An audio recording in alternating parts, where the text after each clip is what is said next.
This mini PC blew me away the moment I plugged it into my Samsung G9, and if you look carefully, you may see why.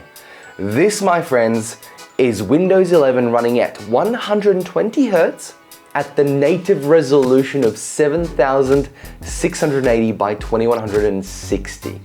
Now I know you can't see it exactly, but trust me, it's so sharp and so clear, you would never believe it's coming out of a tiny mini PC like this from Beelink. What we have here more specifically is the Beelink EQR6 AMD Ryzen 7735HC AMD Radeon Mini PC. On paper, it is a few percentage points less than my Intel version that I tried before, but the AMD chip's capabilities make the desktop experience feel so much snappier and overall sharper.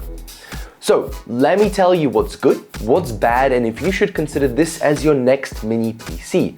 We'll talk day-to-day use, work, gaming, and we'll look under the hood to see why it's priced at 700 Australian dollars. So big thanks to Beelink for sending this AMD model out for review. Links below, of course, where you can check that out and get more information, and of course purchase it if you wish to, but make sure to do it after the video. And you should also make sure to like and subscribe to support this channel. Let's get started by rolling the intro.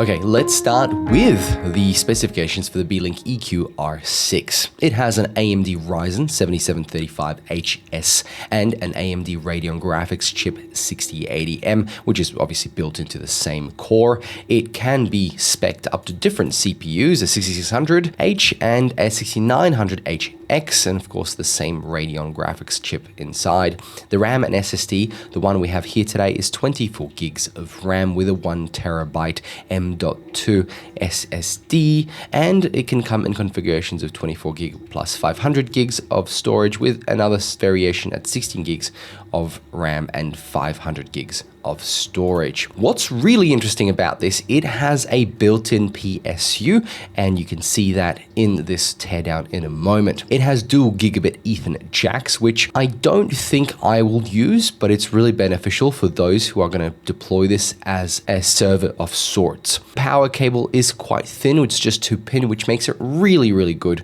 for storage and making sure that it's not taking up a lot of space. The AMD Ryzen 7 7735HS can boost up to 4.75 GHz. It has 8 cores of Zen 3 Plus microarchitecture cores, and it's got 16 threads on the TSMC 6nm FinFET process. It has 16 megabytes of L3 Smart Cache. Now in Cinebench, the scores are pretty darn good, and 3D Mark is okay too.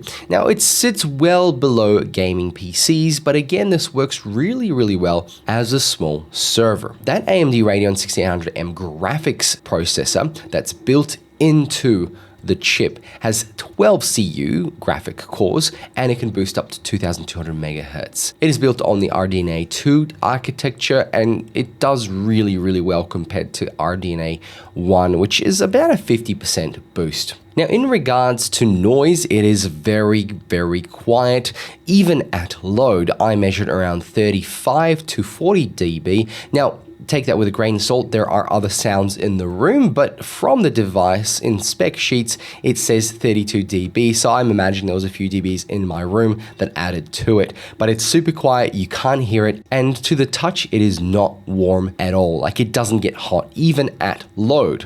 It grabs all the air through the bottom holes and then pushes it out through the fins at the top, making sure that there's really no heat in such a small enclosure that stays inside. It's really efficient. We've got Wi-Fi 6 on board, which is fantastic. You don't really need those 2 Ethernet ports if you're just using it for non-sustained workloads in regards to transferring data. We've got Bluetooth 5.2.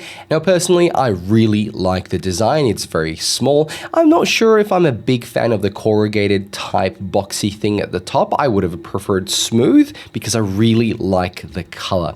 It's super compact and, like I said, makes virtually no noise. So let's talk about the I/O. In the front, we've got a USB 3.2 10GB Type A, a 3.5mm audio jack, a CMOS clear button, which you need a pin to push through. There is a USB-C port with 10GB speeds, a power button, and a little light indicator that shows when the device is on. It's usually white.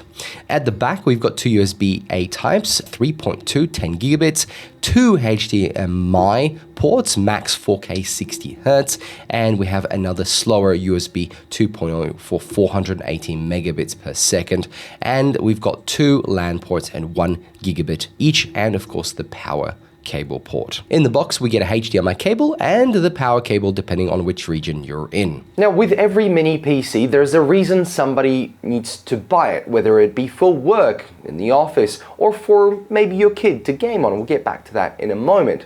My thought of how I was going to use this was to run Docker inside the Windows deployment. Now, of course, this isn't what everybody would do, but I had an idea. I wanted to install something called TeslaMate, which tracks and downloads data from your Tesla car, basically for free, because the server runs from within here. This is very low powered, so it doesn't take a lot of energy to continuously run it and connect to your car and get all that sweet, sweet data, instead of sending that data out to a third party and pay for that privilege. So let me show you what TeslaMate looks like when it's running on Docker inside a Windows deployment like this. So what is Docker? Well, it's a set of platform as a service products that use OS level virtualization to deliver software and packages called containers. So containers are something like a virtual machine. It has its operating system, except that unlike virtual machines, they don't simulate the entire computer, but rather create a sandboxed environment that pretends to be a virtual machine. Usually those containers also run the smallest possible versions of the software. You can theoretically install an operating system like Ubuntu with all its bells and whistles into said container. But what is typically done by people is that they build a stripped down version of the operating system so it can do one specific job only inside this Docker container. So Docker is just the system that allows you to run these containers and then even save them as templates. So what I've done is installed TeslaMate into a Docker container. Now TeslaMate is actually a really interesting application. It's basically your own self-hosted data container or analyzer that creates reports inside Grafana, which is just a visualization and data analysis platform within TeslaMate. What it means is that all your car data is not going to a third-party system that you pay for monthly, which actually ends up being quite expensive, to then have a pretty chart of how much battery you're using, how efficient your vehicle is, where it's been, and so on. Basically, it's just a fun way to look at your driving data. What it enables you to do is have drive and charging reports, drive efficiency reports, consumption reports, charge energy added versus charge energy used, figure out if you have vampire drain in your Tesla car, and of course, projected battery degradation, charging stat, driving stats, history of installed updates, and then see where your car is, or if you're trying to track it, exact location. I know you can do that in the app, but this lets you see how far they were driving, at what speed, what they did, and it's all for free inside your little mini computer right here. But I'm going to show you some screenshots from people who filled the data with much more interesting information, because my driving, well, I haven't done that much, and secondly, it's pretty darn boring from work back home. But look at this one from Spain. To me, this is a perfect use case for this AMD mini PC from Beelink, and I would highly recommend it just because of the low power that it needs to run and the fact it is so powerful. So let's talk about day-to-day use. Now, I used it mainly for web browsing, YouTube watching, of course a little bit of gaming on mainly non-first-person shooter games. I preferred the games like Civilization, Red Alert, and Age of Empires whenever I could. In regards to the web, you can open as many tabs as you want. That 24 gigs of RAM is really efficient, and crucial stability is really showcased here. Now, of course, Chrome itself is pretty well optimized in most areas, but again, you can get the odd hiccup. Now, if you do run a video game in the background and you alt-tab into an open tab, the whole computer will lag. So just note that you're going to be doing one single heavy set task at a time. In regards to video editing, it was a very smooth process, even at 4K video. But what I did notice is after a few hours of editing on the Adobe Premiere setup, it did slow down a bit. So I assume that the bigger the file gets, the slower it does. But for quick edits, it was fine. Photoshop, not a problem at all. Very, very smooth, except if you load large files, the CPU will struggle. And based on my experience, I can definitely see this as a PC to have at your desk if you're just a worker who uses, let's say, the Google suite of products, your Sheets, your Docs, and of course Gmail. If you're using Outlook, well, it's not really a problem at all. You can install the entire Microsoft suite of products. You'll have a lot more apps running on the system.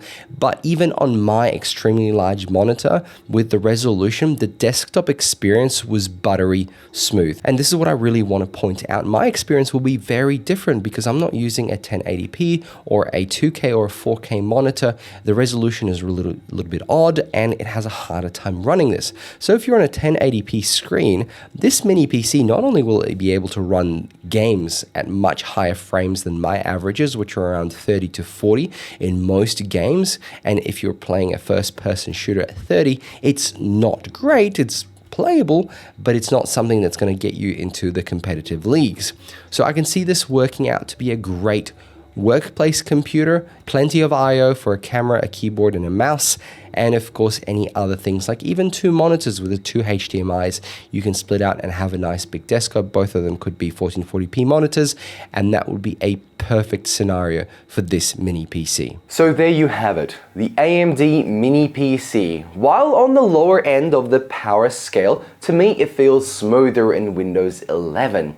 AMD has done a fantastic job so far. I can see this as a very powerful media consumption PC because of the ability to do high refresh rates and resolutions, and we saw that it can achieve some reasonable frame rates in games. Now, like I said in my previous Beelink review, Beelinks tend to be very solid machines, and from my point of view, a great fit for the younger member of your tribe who may be starting to get into PC gaming, maybe editing, or maybe software development. What makes this package much more compelling is the price.